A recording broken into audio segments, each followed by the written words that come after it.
Assalamualaikum warahmatullahi wabarakatuh. Nama saya Wisnu Muhammad Fauzi dari kelas 10 TKJ 1. Di sini saya akan menjelaskan sedikit tentang sejarah G30 SPKI. Apa itu G30 SPKI atau PKI? Peristiwa Gerakan 30 September atau PKI atau G30 SPKI adalah salah satu tragedi atau kejadian dalam sejarah bangsa Indonesia. Peristiwa ini terjadi pada 30 September hingga 1 Oktober 1965 di Jakarta dan Yogyakarta. Pada 30 September 1965 malam hingga pagi keesokannya, sebanyak 7 orang perwira TNI, diantaranya yaitu 6 perwira tinggi dan 1 perwira menengah TNI Angkatan Darat Indonesia, beserta beberapa orang lainnya, dibunuh secara keji dalam upaya kudeta. Peristiwa G30 SPKI dikenal juga sebagai gerakan yang kala itu disebut bertujuan menggulingkan pemerintahan Presiden Soekarno. Selain itu, gerakan ini juga disebut sebagai gerakan untuk mengubah ideologi bangsa Indonesia menjadi negara komunis.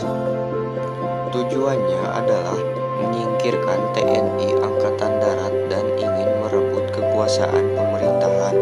Yang kedua yaitu menghancurkan NKRI dan menjadikannya sebagai negara komunis. Yang ketiga, mengkomuniskan Indonesia dan mengganti ideologi Pancasila dengan ideologi komunis. Dan yang terakhir yaitu mewujudkan cita-cita dari ideologi komunis yang akan membentuk pemerintah komunis sebagai alat untuk mewujudkan masyarakat komunis.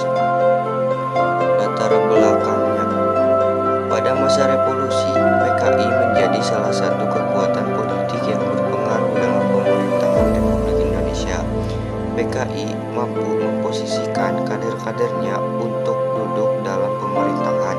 Salah satunya adalah Amir Syarifuddin.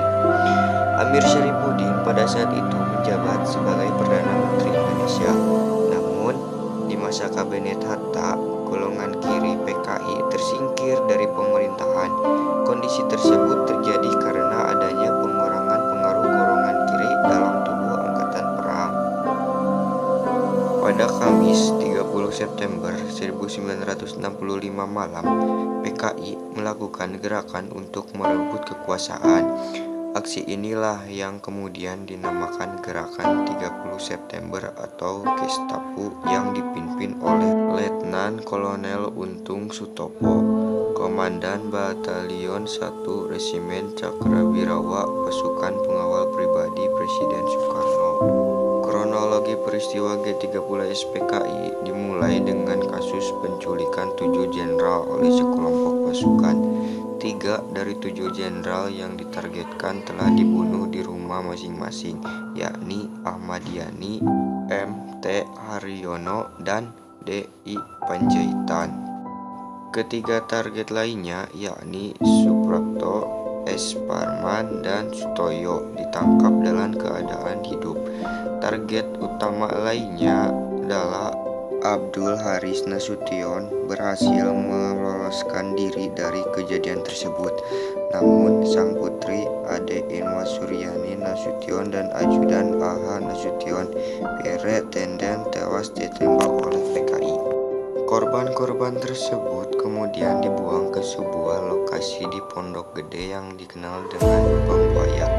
Korban tewas pun bertambah dalam kejadian ini, diantaranya adalah Bribka Karel Satusitumorang, Kolonel Katamo Rekosumo, dan Letnan Supriyono Mulyonto. Pada 1 Oktober 1965, operasi penampasan G30 SPKI pun dilakukan. Operasi ini dipimpin oleh Panglima Pansa dengan menghimpun pasukan lainnya seperti Divisi Siliwangi, LPRI, dan RPKAD atau Resimen Para Komando Angkatan Darat di bawah pimpinan Kolonel Sarwo Edi Wibowo. Tidak adanya dukungan dari masyarakat dan angkatan bersenjata membuat tokoh pendukung G30 SPKI termasuk Ketua PKI DNI Dirman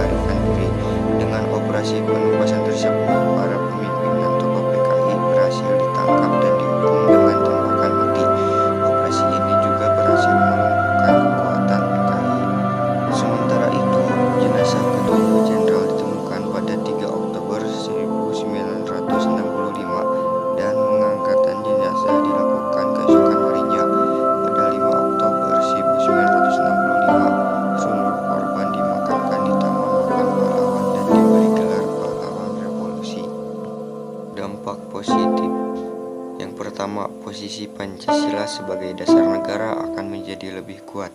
Yang kedua, kita bisa lebih waspada terhadap paham komunis yang masuk ke negara Indonesia. Dan yang ketiga, bisa meningkatkan persatuan dan dapat bertahan serta teguh melawan paham komunis yang masuk ke Indonesia dan menyadari bahwa Pancasila adalah jati diri bangsa Indonesia.